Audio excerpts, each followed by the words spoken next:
صدر محترم، علماء کرام،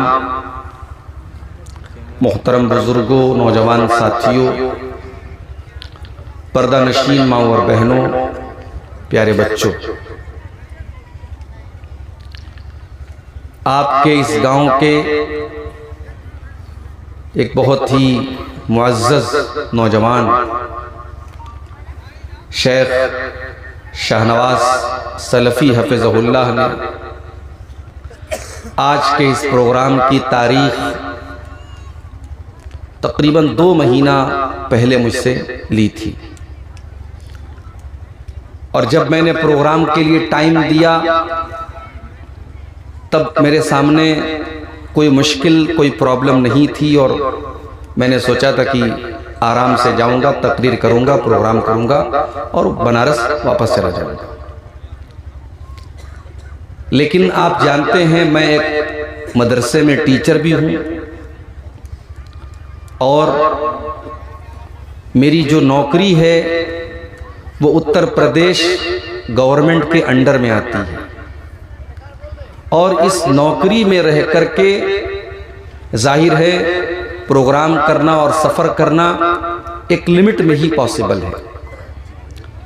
مجھے بڑی سختی سے منع کیا گیا کہ ابھی آپ کو کوئی چھٹی نہیں ملے گی، کوئی سفر آپ نہیں کر سکتے۔ میں نے شاہنواز بھائی کو میسج کیا کہ بھائی دیکھیے، مجھے معلوم ہے آپ کے ہاں پروگرام میں، اشتہار میں میرا نام بھی آ چکا ہے، آپ کے ہاں پردھان وقتہ کے طور پر، مین مقرر کے طور پر میرا نام ہے، لیکن میرے سامنے ایسا مسئلہ ہے، مجبوری ہے، اور میری نوکری کا معاملہ ہے، آپ کسی اور کا انتظام کر لیجیے۔ شاہنواز بھائی نے کہا نہیں شیخ، آپ کو آنا پڑے گا، آپ کے نام کے لوگ آ رہے ہیں، آپ نہیں آئیں گے ہمارے سامنے مسئلہ پیدا ہو جائے۔ آخر میں نے یہ طے کیا، کوئی راستہ جب نظر نہیں آیا تو میں نے یہ طے کیا کہ کم سے کم میں آؤں گا اور جمعہ پڑھاؤں گا، اور جمعہ کے خطبے میں وضاحت کر دوں گا کہ میرے سامنے ایسا مسئلہ ہے، اور اس کے بعد میں ٹرین پکڑ کر کے بنارس چلا جاؤں گا، تاکہ جلسے کے منتظمین کے اوپر یہ ٹھپا نہ لگے کہ انہوں نے عبدالغفار سلفی سے بات نہیں کی تھی، دھوکہ دیا تھا، فراڈ کیا تھا، کم سے کم یہ داغ اور دھبا ان کے اوپر نہ لگے۔ میں نے سوچا تھا اتنی میں وضاحت کر دوں گا تو مسئلہ حل ہو جائے گا، لیکن جمعہ کی نماز کے بعد آپ کے گاؤں کے بہت سارے نوجوان، بوڑھے اور بزرگ سب اکٹھا ہو گئے، اور سب کی زبان پر بس ایک ہی معاملہ ہے کہ نہیں شیخ آپ کو تقریر کرنا ہے۔ ہم گاؤں والے ہم چپ ہو جائیں گے، جو آس پاس سے جو لوگ آ رہے ہیں ان کو ہم کیا جواب دیں گے؟ کوئی دماغ نہیں کام کر رہا ہے، صبح ہمیں کلاس بھی کرنا ہے، اور یہاں سے بنارس بہت دور ہے، 1000 کلومیٹر کے قریب ہے، راستہ بہت اچھا نہیں ہے، اور کوہرے کا ٹائم بھی شروع ہو چکا ہے۔ پھر یہ طے ہوا کہ چلو بھائی رات میں 9 بجے ہم یہاں سے تقریر کر کے نکل جائیں گے، 4 ویلر تیار رہے گی، ہم پٹنہ چلے جائیں گے، پٹنہ سے ہم ٹرین پکڑ کر کے بنارس چلے جائیں گے۔ مگر پٹنہ بھی کافی دور ہے یہاں سے، تقریباً 700 کلومیٹر ہے، رات کا سفر۔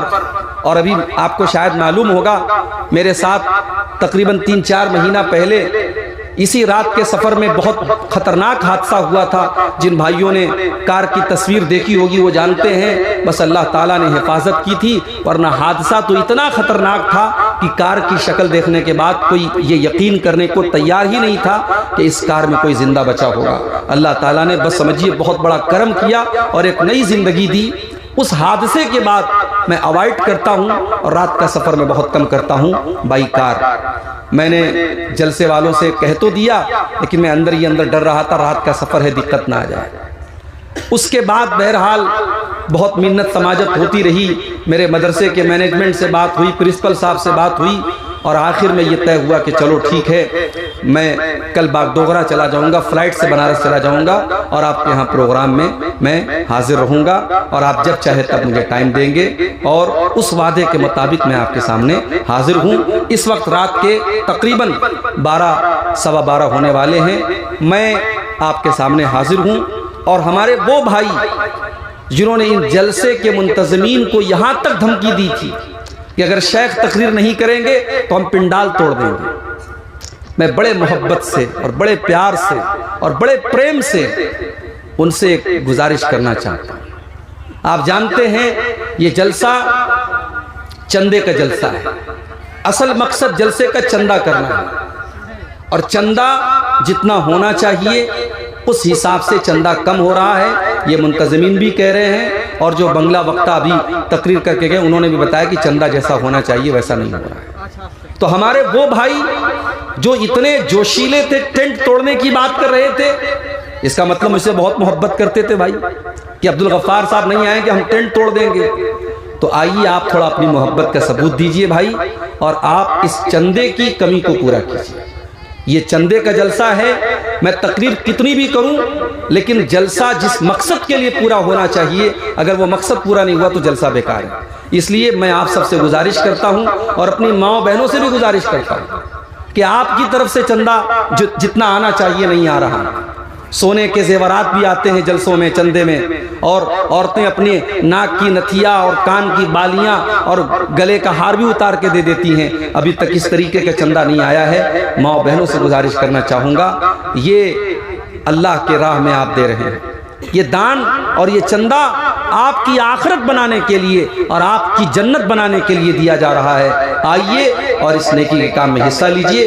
جتنی دیر میری تقریر ہو رہی ہے جس کی جو مرضی ہے وہ لائے میرے ہاتھ پہ دیتا چلا جائے. میں آخر میں ان تمام دان دینے والے اور چندہ دینے والوں کے حق میں دعا کروں گا. جن لوگوں نے اب تک چندہ دیا ہے اور جو دیں گے، اللہ سب کے چندے کو قبول فرمائے. اور جس ادارے کے لیے آج کا یہ پروگرام ہو رہا ہے اللہ اس ادارے کو دن دونی رات چوگنی ترقی عطا فرمائے. آمین. میرے بھائیوں، آج جمعہ کا دن ہے. جمعہ کے دن اللہ کے رسول کی ایک سنت ہے. آپ نے فرمایا کہ جس نے جمعہ کے دن سورہ کہف پڑھی اگلے جمعہ تک اس کو اللہ تعالیٰ ایک نور اور ایک روشنی عطا کرے گا. سورہ کہف قرآن کریم کے 15ویں پارے میں ایک سورت ہے، اور اس کو پڑھنے میں آپ کو 20 سے 25 منٹ لگے گا. ذرا ہاتھ اٹھا کے بتائیے آج کس کس نے سورہ کہف پڑھی ہے. ذرا میں دیکھوں کہ آپ کے گاؤں میں سورہ کہف پڑھنے کا جذبہ کتنے لوگوں کے. ذرا ہاتھ اٹھائیے. اللہ اکبر، اتنا بڑا مجمع ہے، ایک بھی ہاتھ مجھے اٹھتا ہوا نظر نہیں آ رہا. تو کیوں جلسہ کراتے ہو بھائی جب آپ کے اندر اتنا آسان کام اللہ کے نبی بتا رہے ہیں. قرآن کھولنا ہے، قرآن کا 15واں پارہ کھولنا ہے اور سورہ کہف کی تلاوت کرنی ہے. نارمل اسپیڈ میں آپ پڑھیں گے 20 سے 25 منٹ لگے گا. 20 سے 25 منٹ قرآن کی تلاوت آپ کو جمعہ کے دن کرنا ہے. فائدہ کیا ہوگا؟ ایک ہفتے تک اللہ تعالیٰ کی طرف سے آپ کو نور ملے گا. نور مطلب روشنی، لائٹ. اور جب اللہ تعالیٰ روشنی دے گا اس کا اثر آپ کی صحت پر بھی پڑے گا، اس کا اثر آپ کی روزی روٹی پر بھی پڑے گا، اس کا اثر آپ کے بچوں پر بھی پڑے گا. اتنی بہترین چیز اللہ کے نبی نے بتائی ہے، اور میں نہیں سمجھتا کہ آپ کو یہ چیز پتہ نہیں ہوگی. بہرحال آج میں نے آپ کا ہاتھ اٹھوایا ہے. میں آئندہ کبھی آپ کے گاؤں میں آؤں گا اور پھر میں اسی اسٹیج سے پوچھوں گا کہ آپ نے جمعہ کے دن سورہ کہف پڑھی ہے کہ نہیں پڑھی ہے. تو مجھے امید ہے کہ اگر 100 لوگ ہوں تو 100 میں کم سے کم 90 لوگوں کا ہاتھ اٹھنا چاہیے. میرے پیارے ساتھیوں، جمعہ کے دن سورہ کہف ضرور پڑھا کرو. سورہ کہف کی ایک آیت میں نے آپ کے سامنے پڑھی ہے. آئیے پہلے اس آیت کا ترجمہ ہم دیکھتے ہیں، اس کا انواد دیکھتے ہیں، اس کے بعد ہم بات کو آگے بڑھاتے ہیں. قرآن کا 15واں پارہ سورہ کہف کی آیت. اور میں یہ بھی بتا دوں، تقریر تو میں جو کروں گا، تقریر کے آخر میں 15 سے 20 منٹ کا ٹائم سوال و جواب کا بھی ہوگا. آپ کے پاس کوئی سوال ہو آپ لکھ کر کے پرچی پہ بھیج دیں. اگر آپ کو اردو لکھنا نہیں آتا ہے آپ اسٹیج پر آئیں، کسی انتظامیہ کے کان میں آپ دھیرے سے بول دیں. عورتوں کی طرف سے بھی کوئی سوال ہو آپ پرچی پہ لکھ کے بھیج دیں. انشاءاللہ سوال اگر مناسب ہوا اور بیان کرنے کے لائق ہوا تو اس سوال کا جواب بھی دیا جائے گا. یہ شمبھو جھا غیر مسلم ہے. اچھا، یہ کسی غیر مسلم بھائی نے، شمبھو جھا بھائی نے یہ 500 روپے کا چندہ دیا ہے. اللہ تعالیٰ ان کو صحت دے، تندرستی دے، ہدایت دے، اور اللہ تعالیٰ ان کے چندے کو قبول کرے. تو میرے بھائیوں، یہ سورہ کہف کی جو آیت میں نے پڑھی ہے، اس آیت کے اندر اللہ تعالیٰ نے ایک بڑی امپورٹنٹ بات بتائی ہے، بڑی اہم بات بتائی ہے. آپ نے بوجھتے پا رہے نہ بوجھتے پا رہے؟ ہم اردو بولبو بنگلہ نہ بولبو، مگر آپ کو سمجھنا پڑے گا. جہاں سمجھ میں نہ آئے آپ تھوڑا اشارہ کر دیجئے، میں اس کو تھوڑا اور ایکسپلین کر دوں گا انشاءاللہ. خوب سمجھتے ہیں الحمدللہ. سنتے ہیں عورتیں نہیں سمجھتی ہیں، ہے نا، عورتیں تھوڑا کم سمجھتی ہیں. چلیے آپ لوگ سمجھ کے اپنی گھر والی کو سمجھا دیجئے گا. تو اللہ تعالیٰ نے اس آیت کے اندر بڑی اہم بات بتائی ہے. کیا بتائی ہے؟ آئیے ترجمہ دیکھتے ہیں. قُلْ هَلْ نُنَبِّئُكُمْ بِالْأَخْسَرِينَ أَعْمَالًا. قرآن کریم کے اندر جہاں پر بھی قل کہا جائے، قل کا مطلب ہوتا ہے کہہ دو، اور جب قل کہا جائے تو مطلب یہ ہوتا ہے کہ اللہ تعالیٰ اپنے نبی کے ذریعے کوئی بات کہلوا رہا ہے. قُلْ هَلْ نُنَبِّئُكُمْ بِالْأَخْسَرِينَ أَعْمَالًا. اے نبی آپ اعلان کر دیجئے، آپ بتا دیجئے، آپ کہہ دیجئے، کیا میں تم کو ان لوگوں کے بارے میں نہ بتا دوں جو عمل کے اعتبار سے بڑے خسارہ اٹھانے والے، نقصان اٹھانے والے ہیں. سب سے زیادہ عمل کے اعتبار سے، سب سے زیادہ عمل کے حساب سے خسارے میں کون لوگ ہیں، گھاٹے میں کون لوگ ہیں، نقصان میں کون لوگ ہیں؟ الذین ضل سعیہم فی الحیات الدنیا وہم یحسبون انہم یحسنون صنعا. سب سے زیادہ گھاٹے میں وہ لوگ ہوں گے جو دنیا میں نیک عمل کر کے آئے ہوں گے، نماز پڑھ کے آئے ہوں گے، روزہ رکھ کے آئے ہوں گے، زکوٰۃ دے کر کے آئے ہوں گے، حج کر کے آئے ہوں گے، بہت سارے نیکی کے کام کر کے آئے ہوں گے، اور یہ سمجھ رہے ہوں گے کہ ہم بہت نیکی کا کام کر رہے ہیں، مگر ان کی نیکی اللہ تعالیٰ کے یہاں شمار نہیں کی جائے گی. ان کی نیکی اللہ تعالیٰ کے یہاں برباد کر دی جائے گی. ان کی نیکی اللہ تعالیٰ کے یہاں ان کے اکاؤنٹ میں گنی نہیں جائے گی. میرے پیارے ساتھیوں، آپ گاؤں دیہات میں رہتے ہیں، کسان لوگ ہیں، دھان کی کھیتی آپ کرتے ہیں، مکئی کی کھیتی آپ کرتے ہیں.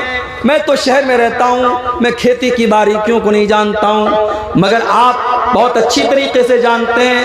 ایک کسان جو کھیت میں محنت کرتا ہے اور زمین کو پہلے تیار کرتا ہے، جوتائی کرتا ہے، اس کے بعد جہاں جس موسم میں جتنا بیج ڈالنا ہے وہ بیج ڈالتا ہے. اس کے بعد جب پیداوار کے تیار ہونے کا ٹائم آتا ہے وہ اپنی پیداوار کو، اپنی فصل کو کاٹتا ہے. یہی کھیتی کا پروسیس ہے، یہی طریقہ ہے. لیکن میرے پیارے ساتھیوں، ذرا سوچو وہ کسان کتنا بڑا بد نصیب ہوگا، وہ کتنا بڑا بدقسمت کسان ہوگا جو کھیتی بھی کرتا ہے، جو محنت بھی کرتا ہے، جو اپنے کھیتوں کو تیار بھی کرتا ہے. ساری محنت کرنے کے بعد جب فصل کے کاٹنے کا ٹائم آتا ہے، جب پیداوار کے کاٹنے کا ٹائم آتا ہے، اس کی پوری کھیتی برباد ہو جاتی ہے. اس کسان کے دل سے پوچھو اس کو کتنی تکلیف پہنچتی ہے. جس نے محنت نہیں کی، جس نے کام ہی نہیں کیا، اس کو کوئی پھل نہیں ملا، اس میں کوئی حیرت کی بات نہیں ہے. جس نے محنت کی، جس نے کام کیا، اس کو پھل نہیں مل رہا ہے. سوچو میرے بھائی اس کے دل پہ کیا گزرے. اللہ فرما رہا ہے الذین ضل سعیہم فی الحیات الدنیا وہم یحسبون انہم یحسنون صنعا. اے نبی، سب سے زیادہ عمل کے اعتبار سے گھاٹے میں وہ لوگ ہیں، نقصان میں وہ لوگ ہیں جو نیکی کا کام تو کرتے رہے مگر ان کی نیکی اللہ تعالیٰ کے یہاں ان کے کام نہیں آئی. ان کی نیکی اللہ تعالیٰ کیا نیکی نہیں لکھی گئی. یہ کون لوگ تھے؟ فرمایا اولئک الذین کفروا بآیات ربہم ولقائہ. یہ وہ لوگ تھے جنہوں نے اپنے رب کی آیتوں کا انکار کیا، جنہوں نے اللہ کا انکار کیا، جنہوں نے اللہ کو ایک نہ جانا، جنہوں نے اللہ کی ملاقات کا انکار کیا، جنہوں نے قیامت کا انکار کیا، جنہوں نے نبی کا انکار کیا، جنہوں نے اللہ کی نشانیوں کا انکار کیا. ایسے لوگوں کے بارے میں اللہ کہتا ہے اولئک الذین حبطت اعمالهم فی الدنیا والآخرہ. ان کے تمام اعمال دنیا میں بھی برباد ہو جائیں گے اور آخرت میں بھی برباد ہو جائیں گے. فلا نقیم لهم یوم القیامت وزنا. اور قیامت کے دن ان کے عمل کا کوئی وزن نہیں لکھا جائے گا. جانتے ہو دنیا میں سب سے خطرناک ترازو جو ہوتا ہے وہ سونار کا ترازو ہوتا ہے. سونار کے پاس جو ترازو ہوتا ہے، ہماری مائیں بہنیں جو ناک میں نتھیا پہنتی ہیں، اس ترازو پر رکھ دو تو اس ترازو پر ناک کی نتھیا کا بھی وزن سامنے آ جاتا ہے. عورتیں کان کے اندر جو معمولی سی وہ بالی پہنے رہتی ہیں اس کو بھی ترازو کے اوپر رکھتا ہے سونار تو اس کا بھی وزن سامنے آ جاتا ہے. لیکن اللہ کا جو ترازو ہوگا سونار کا ترازو بھی اس ترازو کے سامنے کوئی حیثیت نہیں رکھتا. جانتے ہو اللہ کا ترازو کیسا ہوگا؟ وَنَزَعُ الْمَوَازِينَ الْقِسْطَ لِيَوْمِ الْقِيَامَةِ قیامت کے دن ہم انصاف کا ترازو رکھیں گے. وَإِن كَانَ مِثْقَالَ حَبَّةٍ مِّنْ خَرْدَلٍ أَتَيْنَا بِهَا وَكَفَى بِنَا حَاسِبِينَ. ایک رائی کے دانے کے برابر بھی تم نے اگر کوئی عمل کیا ہوگا ہمارے ترازو کے اوپر سامنے آ جائے گا. وَكَفَى بِنَا حَاسِبِينَ. میرے بندو جب تمہارا حساب ہم لیں گے ہم تو ایک ایک چیز کا حساب لیں گے. رائی کے دانے کے برابر بھی کوئی چیز ہم سے چھپ نہیں سکتی. اللہ کے ترازو پر رائی کے دانے کے برابر کوئی چیز چھپ نہیں سکتی. وَمَن يَعْمَلْ مِثْقَالَ ذَرَّةٍ خَيْرًا يَرَهُ وَمَن يَعْمَلْ مِثْقَالَ ذَرَّةٍ شَرًّا يَرَهُ. ایک ذرہ کے برابر بھی تم نے کوئی نیکی کی ہوگی اللہ کے ترازو پر تم دیکھ لو گے. ایک ذرہ کے برابر تم نے کوئی گناہ کیا ہوگا اللہ کے ترازو پر اس کو بھی تم سامنے دیکھ لو گے. لیکن کچھ ایسے بدنصیب ہوں گے جن کی کوئی نیکی اللہ کے ترازو پر شو ہی نہیں ہوگی. ان کی پوری نیکی زیرو ہو جائے گی, برباد ہو جائے گی. اب یہ کون لوگ ہوں گے؟ یہی میری آج کی تقریر کا عنوان ہے, یہی میرے وقتویہ کا وشے ہے. میرے تقریر کا ٹاپک ہے کہ وہ کون سی چیزیں ہیں جو ہماری نیکیوں کے لیے دیمک کا کام کرتی ہیں, جو ہماری نیکیوں کو برباد کرتی ہیں, جو ہماری نیکیوں کو نشٹ کر دیتی ہیں, ختم کر دیتی ہیں, برباد کر دیتی ہیں. قرآن کا 30واں پارہ کھولو. اللہ فرماتا ہے هل اتاک حدیث الغاشیہ. اے نبی کیا آپ کے پاس قیامت کی خبر آئی, وہ قیامت کے جو چھا جائے گی. هل اتاک حدیث الغاشیہ. اے نبی کیا آپ کے پاس چھا جانے والی قیامت کی خبر آئی. وجوہ یومئذ خاشیہ. قیامت کے دن کچھ لوگوں کے چہرے بڑے ڈرے ہوئے ہوں گے, بڑے سہمے ہوئے ہوں گے. ان کے چہروں سے لگ رہا ہوگا یہ بڑے ڈرے ہوئے لوگ ہیں. وجوہ یومئذ خاشیہ عاملۃ ناصبہ. یہ کون لوگ ہوں گے؟ یہ دنیا میں بہت سارا عمل کر کے آئے ہوں گے, بہت ساری نماز پڑھ کے آئے ہوں گے, بہت سارا روزہ رکھ کے آئے ہوں گے, یہ راتوں میں تہجد پڑھ کے آئے ہوں گے. عاملۃ ناصبہ. یہ عمل کر کر کے تھک چکے ہوں گے, لیکن ان کا انجام کیا ہوگا؟ فرمایا تسلا نارن حامیہ. یہ بھڑکتی ہوئی آگ میں ڈالے جائیں گے, یہ جہنم کی آگ میں ڈالے جائیں گے. پتہ یہ چلا کہ اللہ تعالیٰ کے یہاں نیکی کرنے والے بھی جہنم کی آگ میں ڈالے جائیں گے, جو نیکی کر کر کے تھک چکے ہوں گے وہ بھی جہنم کی آگ میں ڈالے جائیں گے. وہ کون لوگ ہوں گے میرے بھائی؟ نیکی کر کے آدمی جہنم میں جائے گا. وہ کون بدنصیب انسان ہوگا؟ یہی مجھے آج کی تقریر میں آپ کو سمجھانا ہے اور آپ کو میسج دینا ہے. اور آگے بڑھیے, قرآن کا 8واں پارہ کھولیے. اللہ فرماتا ہے, قرآن کا 19واں پارہ کھولیے. اللہ فرماتا ہے وَقَالَ الَّذِينَ لَا يَرْجُونَ لِقَاءَنَا لَوْلَا أُنزِلَ عَلَيْنَا الْمَلَائِكَةُ أَوْ نَرَى رَبَّنَا. وہ لوگ جو اللہ سے ملاقات کے اوپر ایمان نہیں رکھتے تھے, جو قیامت کو نہیں مانتے تھے, وہ اللہ کے نبی سے کہا کرتے تھے اے محمد صلی اللہ علیہ وسلم ہم آپ کے اوپر ایمان لے آئیں گے, بس ایک کنڈیشن ہے, ایک شرط ہے. فرشتے کو اپنی آنکھوں سے دیکھنا چاہتے ہیں, اللہ کو اپنی آنکھوں سے دیکھنا چاہتے ہیں. اللہ نے فرمایا یوم یرون الملائکۃ لا بشری یومئذ للمجرمین. اے کافرو, اے مکہ کے کافرو, تم کہتے ہو ہم فرشتے کو دیکھ لیں گے تو ایمان لے آئیں گے. ذرا یاد کرو جب تمہاری موت کا ٹائم آتا ہے, جب تم مرنے کی کگار پہ پہنچتے ہو, موت کا فرشتہ تمہاری آنکھوں کے سامنے آتا ہے اور تم موت کے فرشتے کو دیکھتے ہو, لیکن تم ڈر جاتے ہو. وَيَقُولُونَ حِجْرًا مَحْجُورًا. اور تم کہتے ہو کہ دور ہو جاؤ میری نظروں سے, تم فرشتے کو بھگانے لگتے ہو. وَقَدِمْنَا إِلَى مَا عَمِلُوا مِنْ عَمَلٍ فَجَعَلْنَاهُ هَبَاءً مَنْثُورًا. اے قیامت کا انکار کرنے والوں، اے میرے نبی کا انکار کرنے والوں، ہم تمہاری تمام کی تمام نیکیوں کو برباد کر دیں گے، اڑا دیں گے۔ اللہ تعالیٰ ان بد نصیبوں میں ہمیں شامل نہ کرے میرے بھائی جن کی نیکیاں اللہ تعالیٰ برباد کر دے گا۔ آئیے ہم ایک ایک کر کے ان چیزوں کو دیکھتے ہیں، وہ چیزیں کیا ہیں، وہ چیزیں کیا ہیں جو ہماری نیکیوں کو برباد کرتی ہیں۔ اس میں سب سے پہلی چیز جو ہماری نیکیوں کے لیے سب سے بڑا زہر ہے وہ کیا ہے؟ شرک کرنا۔ اگر ایک مسلمان شرک کر کے اللہ کے یہاں جا رہا ہے، مشرک ہے وہ، اس نے اللہ کے علاوہ کسی اور کے در پہ جا کر کے سر جھکایا ہے، اللہ کے علاوہ کسی اور سے مانگا ہے، اللہ کے علاوہ کسی اور کے آگے ہاتھ پھیلایا ہے، اللہ کے علاوہ کسی اور کے اوپر بھروسہ کیا ہے، اللہ کے علاوہ کسی اور سے ڈرا ہے، اللہ کے ساتھ اگر اس نے شرک کیا ہے، چاہے وہ اپنے آپ کو مسلمان کہتا ہو، مشرک کی کوئی نیکی اللہ تعالیٰ کیا قبول نہیں کی جائے۔ شرک سب سے بڑا گناہ ہے میرے بھائی۔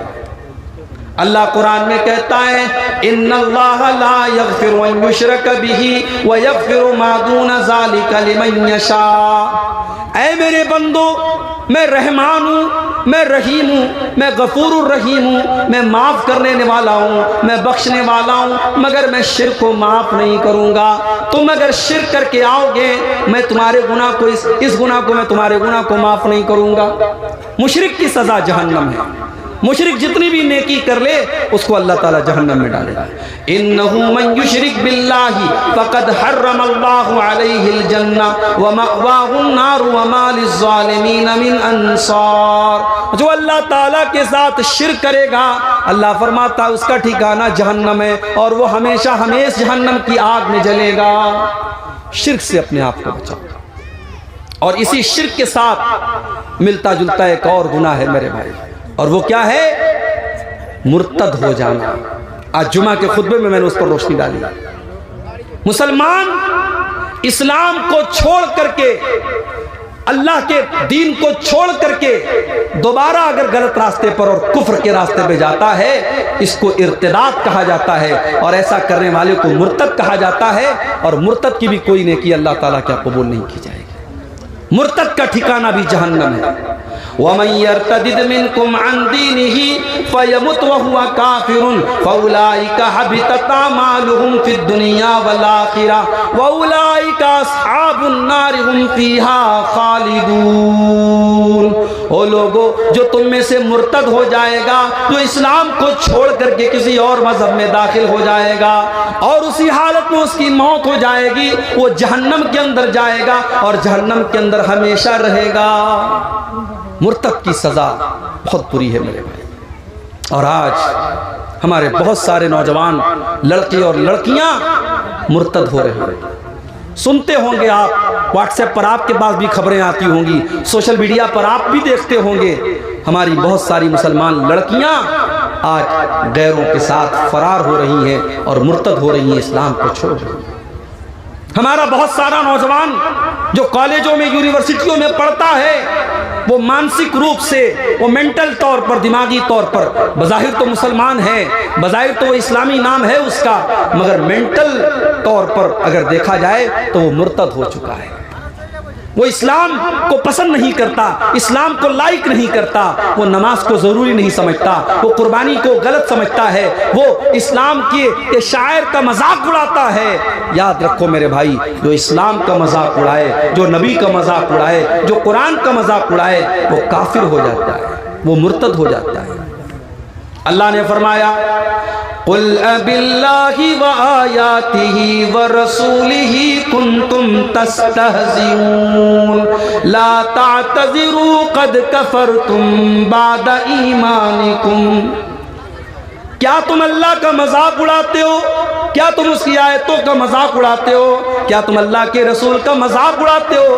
کان کھول کر کے سن لو، جس دن تم نے اللہ کا مذاق اڑایا، جس دن تم نے رسول کا مذاق اڑایا، جس دن تم نے اللہ کی آیتوں کا مذاق اڑایا، تم ایمان لانے کے بعد کافر ہو گئے، مرتد ہو گئے۔ میرے پیارے ساتھیوں، آج ہمارا نوجوان بڑی تعداد میں مرتد ہو رہا ہے۔ مرتد ہونے والا کان کھول کر کے سن لے، اس کی کوئی نیکی اللہ تعالیٰ قبول نہیں کرے گا، نہ مشرک کی کوئی نیکی اللہ قبول کرے گا، نہ مرتد کی کوئی نیکی قبول کرے گا۔ یہ بہت بڑا مسئلہ ہے، یہ بہت بڑا مسئلہ ہے۔ اس لیے اپنی اولاد کی کہ عقیدے کی فکر کرو میرے بھائی۔ ہمارے یہاں کوئی مرنے لگتا ہے تو جانتے ہو بچوں کو بلا کے کیا کہتا ہے؟ اتنے بیگھہ میں کھیت چھوڑ کے جا رہا ہوں، یہ گھر چھوڑ کے جا رہا ہوں، یہ کیش رقم چھوڑ کے جا رہا ہوں۔ وہ اپنے مال کی بات کرتا ہے، وہ اپنی پراپرٹی کی بات کرتا ہے، وہ اپنے کھیتوں کی بات کرتا ہے، وہ اپنے زیورات کی بات کرتا ہے۔ لیکن اللہ کے پیغمبر اور اللہ کے نبیوں نے اپنے انتقال کے ٹائم اپنی اولاد کے عقیدے کی فکر کی ہے۔ ابھی آج کل ایک مسئلہ بڑا چل رہا ہے، اسرائیل کا اور فلسطین کا مسئلہ۔ بعض لوگ غصے میں اسرائیل کو گالی دیتے ہیں۔ ہمیں یہودیوں سے دشمنی ہے، ہماری اسرائیل لفظ سے دشمنی نہیں ہے۔ اس کو نوٹ کر لو، اسرائیل یہ حضرت یعقوب علیہ السلام کا نام ہے۔ یہ بولتے ہیں نا بنی اسرائیل۔ حضرت یعقوب علیہ السلام کے 12 بیٹے تھے، انہی 12 بیٹوں میں ایک بیٹے کا نام یوسف تھا، ایک بیٹے کا نام بنیامین تھا، ایک بیٹے کا نام یہودا تھا۔ 12 بیٹے تھے ان کے، انہی 12 بیٹوں سے 12 قبیلے ہوئے تھے جن کو بنی اسرائیل کہا جاتا ہے۔ تو اسرائیل کو کبھی اسرائیل کے لفظ کی آپ توہین مت کیجیے گا، یہ ایک نبی کا نام ہے، ایک پیغمبر کا نام ہے۔ حضرت یعقوب کا جب آخری ٹائم آیا، انتقال کا ٹائم آیا، تو ان کے 12 بچے ان کی چارپائی کے آس پاس کھڑے ہوئے تھے۔ 12 بیٹے حضرت یعقوب کے اپنے باپ کے آخری ٹائم پہ کھڑے ہوئے ہیں، اور باپ اپنے بچوں کو وصیت کر کے جا رہا ہے۔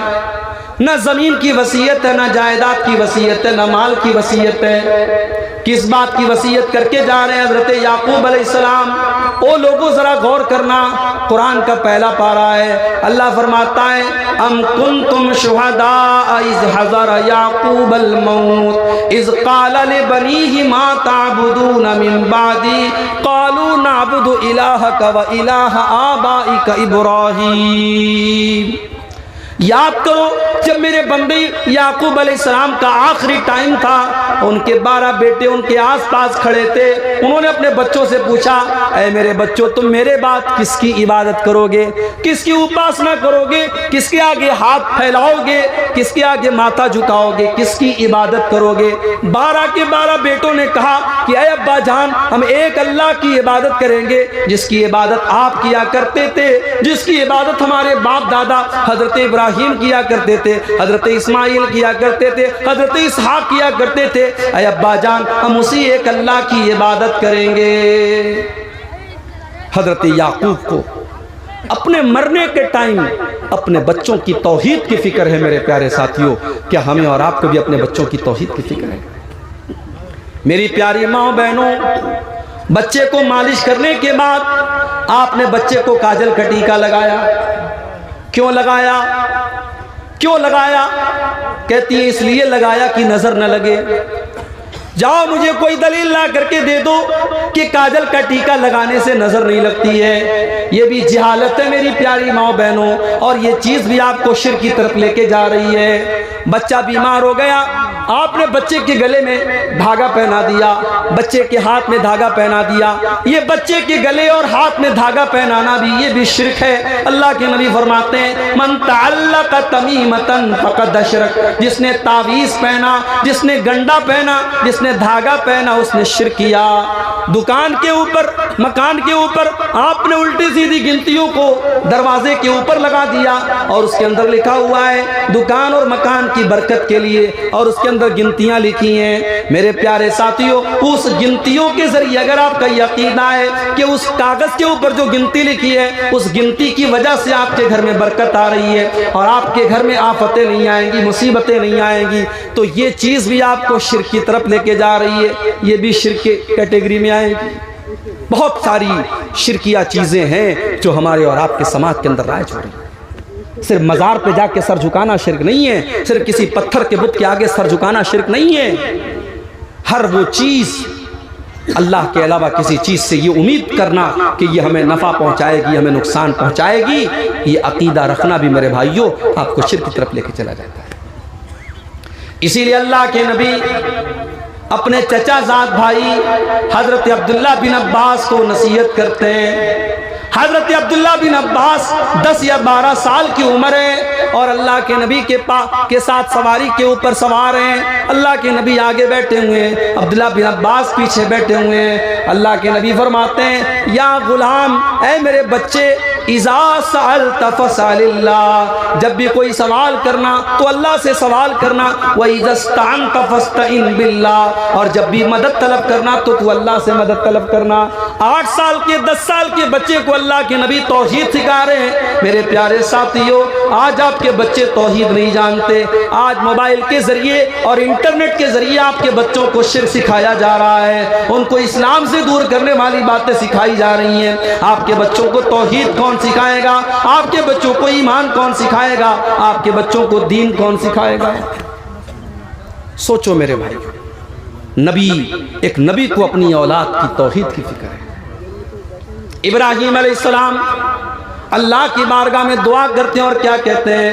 وَجُنُبْنِي وَبَنِيَّ أَن نَّعْبُدَ الْأَصْنَامَ، اے اللہ تو مجھے بھی شرک سے بچانا اور میرے بچوں کو بھی تو شرک سے بچانا، میری اولاد کو بھی تو شرک سے بچانا۔ میرے پیارے ساتھیوں، ابراہیم تو اللہ کے خلیل ہیں، ابراہیم تو اللہ کے نبی ہیں۔ اگر ابراہیم کو اپنے بچوں کے عقیدے کی فکر ہے تو بھائیوں آپ کو بھی ہونی چاہیے، مجھے بھی ہونی چاہیے۔ اپنے بچوں کے عقیدے کی فکر کرو، اس لیے کہ مشرک کی کوئی نیکی اللہ تعالیٰ کیا قبول نہیں کی جائے گی۔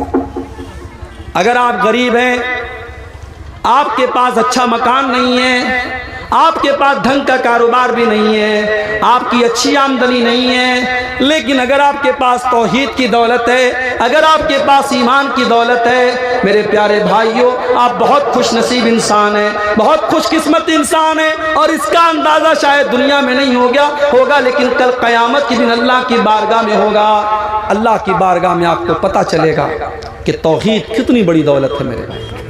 آپ ایک غیر مسلم کو دیکھ لیجئے، وہ کروڑ پتی ہے، ارب پتی ہے، دولت کی بڑی ریل پیل ہے اس کے پاس، لیکن اللہ کی بارگاہ میں جب وہ غیر مسلم جائے گا اور وہاں اس کے پاس توحید کی دولت نہیں ہوگی، ایمان کی دولت نہیں ہوگی، تو اس غیر مسلم کا انجام کیا ہوگا؟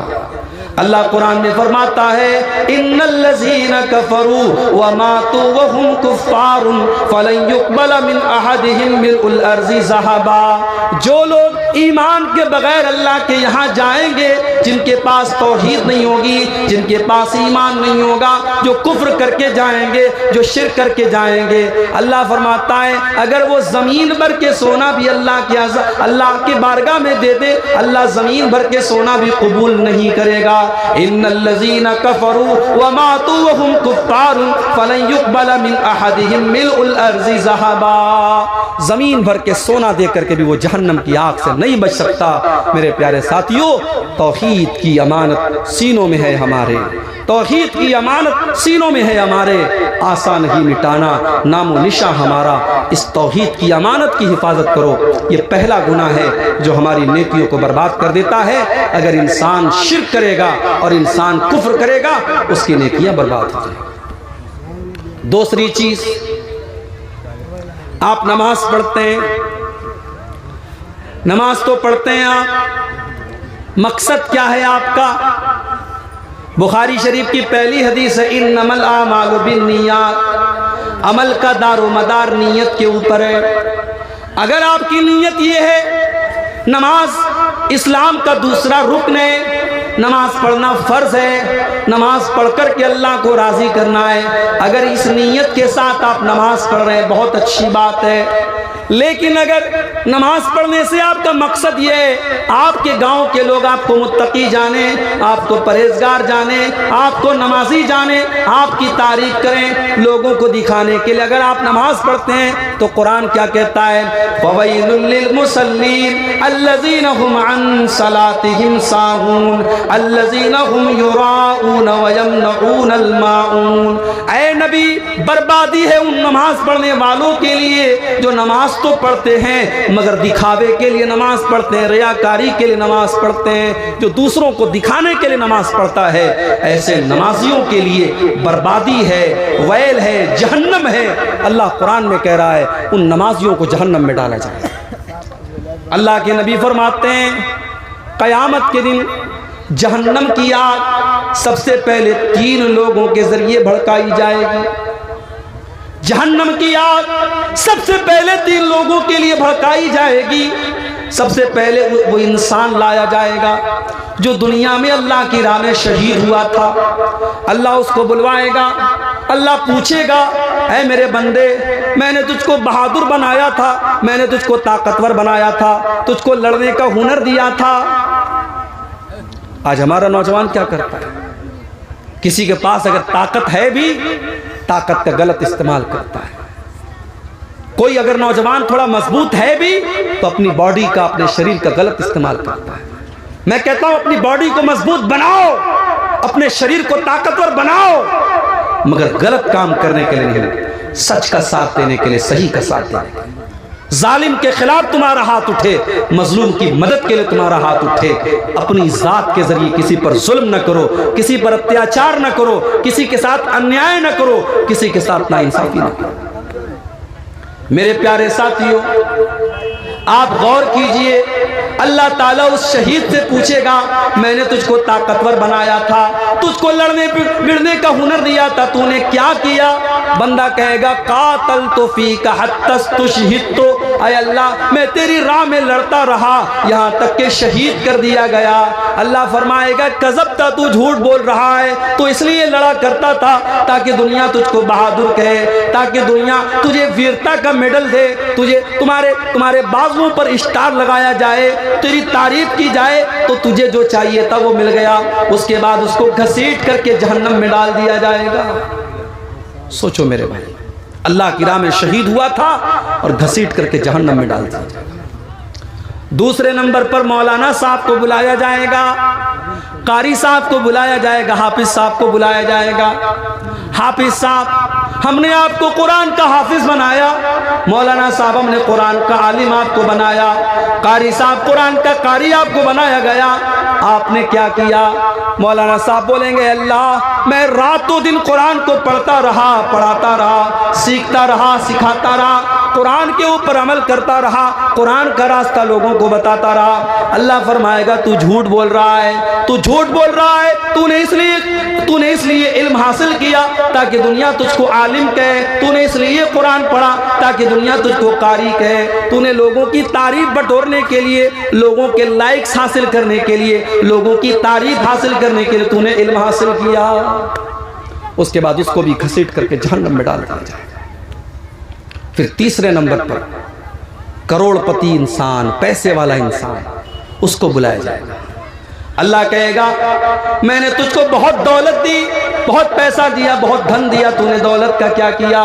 وہ کروڑ پتی انسان کہے گا اے اللہ میں نے تیری دولت کو، اے اللہ میں نے نیکی کے راستے میں خرچ کیا، میں نے مدرسوں میں دیا، میں نے مسجدوں میں دیا، میں نے یتیموں کو دیا، میں نے غریبوں کو دیا۔ اے اللہ جہاں پر بھی مجھ کو پتا چلا کہ وہاں دان دینے سے تو خوش ہوتا ہے، وہاں چندہ دینے سے تو خوش ہوتا ہے، اے اللہ میں تیری راہ میں چندہ دیتا رہا۔ اللہ فرمائے گا تو جھوٹ بول رہا ہے، تو نے چندہ اس لیے دیا، تو نے دان اس لیے دیا، تو نے صدقہ اس لیے کیا تاکہ تیرا نام ہو جائے، تیری شہرت ہو جائے، لوگ تیری تعریف کریں، تو اللہ کو راضی کرنے کے لیے دان نہیں دیا کرتا تھا۔ اس کے بعد اس کروڑ پتی کو بھی جہنم کی آگ میں پھینک دیا جائے گا۔ یہ ہے ریاکاری کا انجام۔ ریاکاری سے اپنے آپ کو بچاؤ میرے بھائی۔ آج کا دور ریاکاری کا دور ہے۔ آج تو